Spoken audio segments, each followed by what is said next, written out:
हम सब बचपन में नज़में सुनते और गुनगुनाते हुए बड़े हुए हैं ना। लेकिन क्या कभी ये सोचा है कि इन सादा सी धुनों के पीछे अल्फाज के अंदर कुछ गहरे असबाग भी छुपे हो सकते हैं? आइए आज हिंदी की कुछ मशहूर नर्सरी नज़मों के इसी पोशीदा निसाब को खोजते हैं। ये लाइन तो सबको याद होगी, एक मोटा हाथी। ये सिर्फ एक गाने की शुरुआत नहीं है, बल्कि ये एक ऐसी कहानी का आगाज है जो हमें बताती है कि मुआशरा यानी कम्युनिटी आखिर बनती कैसे है। आज हम इसे एक बिल्कुल नए ज़ाविये से देखेंगे। तो असल सवाल ये उठता है, ये नज़में हमारे बच्चों को गिनती और जानवरों की आवाज़ों के अलावा असल में सिखा क्या रही हैं? क्या उनमें समाजी ढांचा, इंसाफ और अपनी हिफाजत करने जैसे गहरे असबाग भी छुपे हुए हैं? तो आज की इस गुफ्तगू में हम किन चीज़ों पर नज़र डालेंगे? हम बात करेंगे गिनती और कम्युनिटी की, जंगल में इंसाफ की, मुख्तलिफ किरदारों की, उस चिड़िया की जिसने नहीं कहना सीखा, और आखिर में उन सब के पीछे छुपे मकसद की। तो चलिए शुरू करते हैं हमारे पहले हिस्से से, गिनती और कम्युनिटी। नज़्म एक मोटा हाथी सिर्फ गिनती सिखाने के लिए नहीं है, ये दोस्ती और एक साथ मिलकर रहने की एक खूबसूरत कहानी है। कहानी एक हाथी से शुरू होती है, अकेला। लेकिन असल कहानी तो तब शुरू होती है जब इसमें दूसरा हाथी शामिल होता है। यहीं से अकेलेपन से एक साथ होने का सफर शुरू होता है। और जैसे ही दो होते हैं तो क्या होता है? कबड्डी के दायरे में जाके लड़ें, यानी फौरन एक समाजी ताल्लुक बनता है खेल की शक्ल में। अकेलेपन से शराकतदारी की तरफ यह पहला कदम है। जब तादाद 2 से 3 होती है तो अब ये सिर्फ एक जोड़ी नहीं रही, बल्कि एक छोटा सा ग्रुप बन गया है। अब ये सिर्फ दो लोगों का मामला नहीं, बल्कि एक छोटी सी समाजी इकाई है, और इस ग्रुप का रवैया भी बदल जाता है। मेले में जाके वो रुक गए। ये लाइन बहुत अहम है। ये एक मुश्तरका तजुर्बे को दिखाती है। अब उनका एक मुश्तरका मकसद है, एक मंजिल है, और यही तो कम्युनिटी की बुनियाद होती है। और आखिर में जब पांचवां हाथी भी आ जाता है तो कम्युनिटी मुकम्मल हो जाती है। यहां कहानी अपने उरूज पर पहुंचती है, लेकिन ये इख्तिताम सिर्फ एक नंबर के बारे में नहीं है। सबसे दिलचस्प बात यह है कि नज़्म का इख्तिताम गिनती पर नहीं बल्कि इज्तिमाई खुशी पर होता है। पांचों ने मिलकर गाना गाया। यह सिखाता है कि असल मकसद तादाद बढ़ाना नहीं, बल्कि मिलकर खुशियां मनाना है। अच्छा, ये तो हुई कम्युनिटी की बात।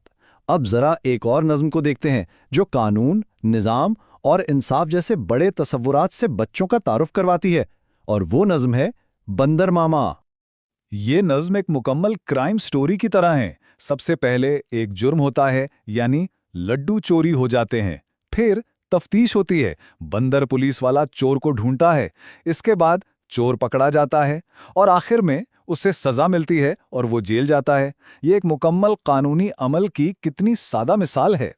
ये नज़्म वाज़े समाजी किरदार भी मुतारिफ करवाती है। पुलिस वाले की वर्दी है, सूट नीला, और उसके पास इख्तियार है, हाथ में डंडा, जबकि चोर की पहचान इसका खुफिया तरीका है, चुपके चुपके। बच्चों को यहीं से समझ आना शुरू होता है कि माशरे में मुख्तलिफ किरदारों की अपनी अपनी खुसूसियात होती हैं। अच्छा, अब आते हैं जानवरों की आवाज़ों पर। बज़ाहिर तो ये सिर्फ एक लिस्ट लगती है ना? लेकिन ये दरअसल बच्चों को दुनिया में दर्जाबंदी और शनाख्त का एक बुनियादी सबक सिखा रही होती है। ये टेबल एक बच्चे के लिए दुनिया को मुनज़्ज़म करने जैसा है। हर जानवर को उसकी एक मुनफरिद आवाज़ या काम दिया गया है। शेर धाड़ता है, गाय मामा करती है, और कौवा काई काई। ये शनाख्त के बुनियादी सुतून हैं, यानी हर चीज़ की अपनी एक जगह है, अपनी एक पहचान है। हमारी आखिरी मिसाल है चिड़िया उड़ी।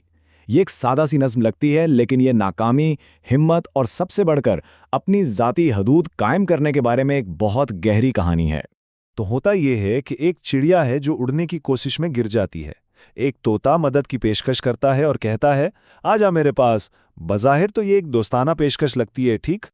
लेकिन चिड़िया का जवाब सुने, वो कहती हैं, हट बदमाश। ये कितना ताकतवर जवाब है। ये कमज़ोरी के आलम में भी अपनी हिफाजत करने और गलत नीयत को पहचानने का एक वाज़ेह सबक है। और ये मंजर दोबारा होता है। इस बार एक बिल्ली मदद की पेशकश करती है, चल मेरे साथ। ये नज़्म के मरकज़ी ख्याल को और भी पक्का करता है।